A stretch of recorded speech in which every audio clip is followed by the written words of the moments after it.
The morning air was soft, just warm enough to feel like a gentle hug. Kaido zipped up his jacket and glanced at Yuna, who was smiling quietly beside him, her scarf tucked neatly around her neck. They walked slowly down the narrow streets, the kind of streets where cafes smelled like roasted beans and pastries, and the sun spilled gold over faded brick walls.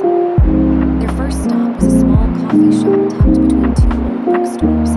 The bell above the door jingled as they stepped in, and the scent of fresh coffee and baked bread wrapped around them like a familiar song. They picked a corner seat by the window, the sunlight painting soft patterns across the table. Kaido watched Yuna stir her latte, her eyes catching the light in a way that made him feel warm all the way down to his toes. They talked quietly, more in glances and small smiles than in words, letting the ambient hum of chatter and soft music fill the pauses.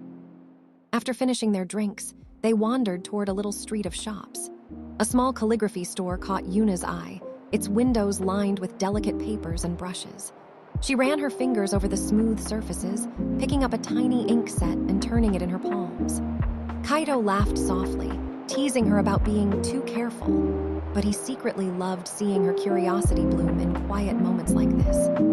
Next, they drifted into an accessories shop, the kind with small shelves crowded with tiny trinkets, charms, and handmade rings. Yuna picked up a silver bracelet, testing it on her wrist, and Kaido offered his opinion in a low, teasing voice that made her laugh. The world outside could have been spinning fast, but inside that little shop, time felt like it had slowed, letting them savor every small detail. The jingling of the door, the faint scent of scented candles, the touch of her hand brushing his as they moved along the aisles. As the afternoon faded, they found themselves in a quiet park. The light softened, drifting through the bare branches above.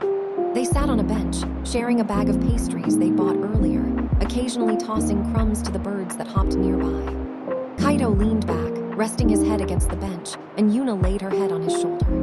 No words were needed. The gentle sway of the trees and the soft chirping of birds were enough to carry them through the moment.